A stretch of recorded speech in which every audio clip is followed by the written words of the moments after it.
The courtroom was tense. The judge, a man known for his authority and composure, sat high on his bench, ready to deliver a crucial ruling. The case had been dragging on for weeks, and everyone was eager to hear the final decision. Then, just as the judge opened his mouth to speak, a small voice cut through the silence. A young boy, no older than 10, stood up from his seat in the back.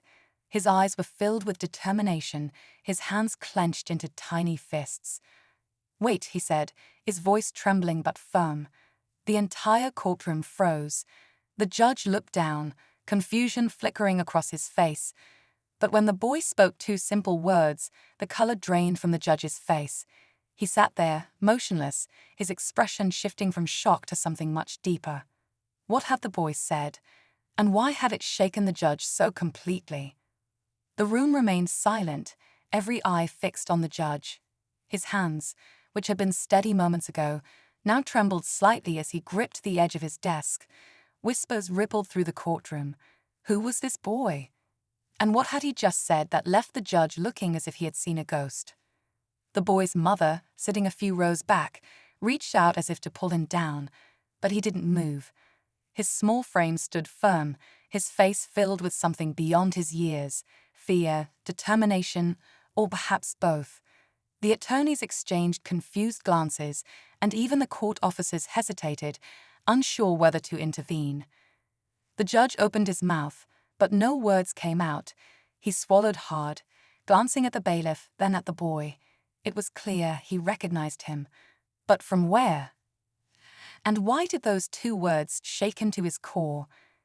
The judge finally took a shaky breath, his fingers tightening around the gavel. His voice, usually strong and commanding, came out hoarse.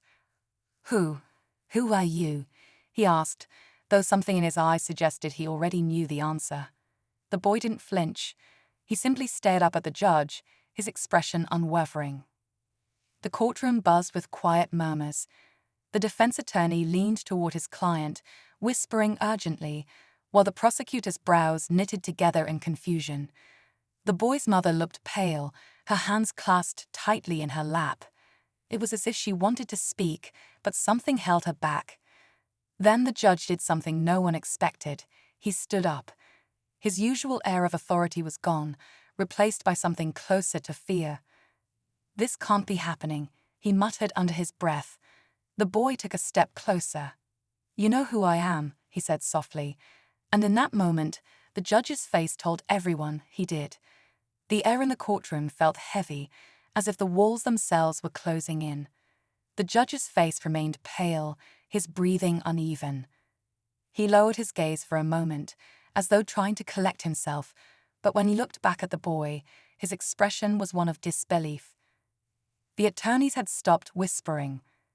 The bailiff took a cautious step forward, unsure if he should intervene. The boy's mother, now visibly shaken, gripped the edge of her seat, her knuckles white. But the boy didn't move. His stare was unrelenting, filled with something the judge couldn't ignore. Then the judge did something no one expected. He sat back down, rubbing his temple as if trying to wake himself from a bad dream. His voice, barely above a whisper, carried through the silent room. "This isn't possible," he said. The boy took another step forward. "But it is," he replied, "and you know why." The judge's hands trembled as he adjusted his glasses, his eyes locked onto the boy. The courtroom was deathly silent, every person frozen in anticipation. The tension was unbearable, like a storm waiting to break. Then, just when it seemed the judge might finally speak, the courtroom doors creaked open. A man stepped inside, his presence sending a ripple of unease through the crowd. He was tall, dressed in a dark suit, his face unreadable. But the moment the judge saw him, his reaction was even more shocking. His already pale face drained of what little color remained. The boy turned his head slightly, as if he had expected this all along. The stranger took slow, deliberate steps toward the front of the room, stopping just a few feet away from the judge's bench. He folded his hands in front of him, and with a calm yet unsettling tone said, "Your Honor, I believe we need to talk." The judge's fingers curled tightly around the edge of his desk as he stared at the man before him. His breathing was uneven, his mind racing.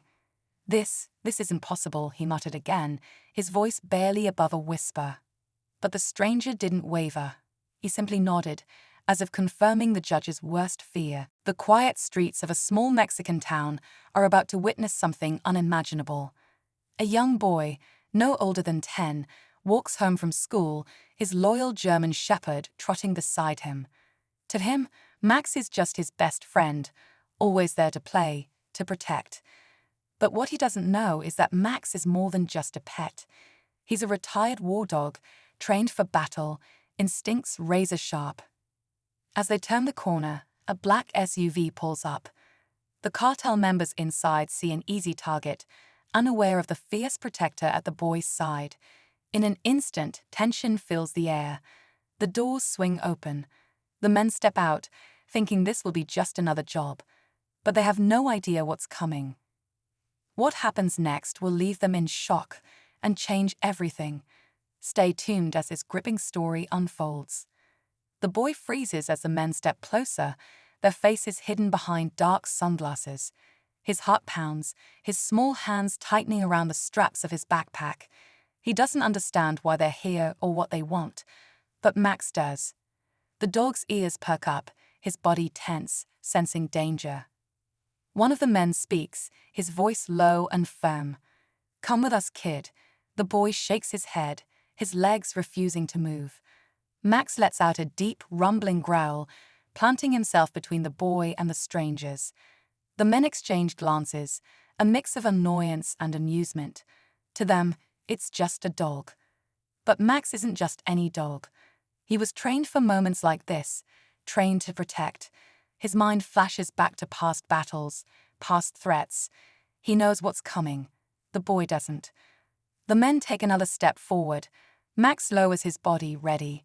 The moment of truth is just seconds away. One of the men reaches for the boy's arm, but before he can make contact, Max explodes into action.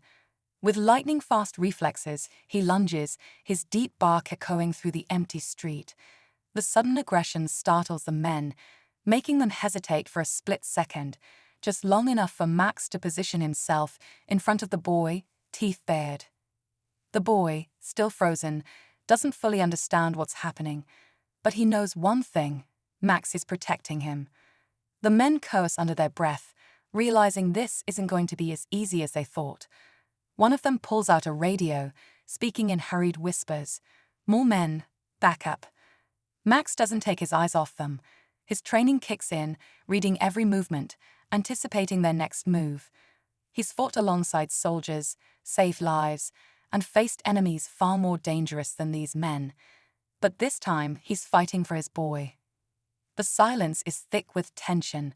The men shift uneasily, deciding what to do next. Then, from the distance, the sound of another vehicle approaches.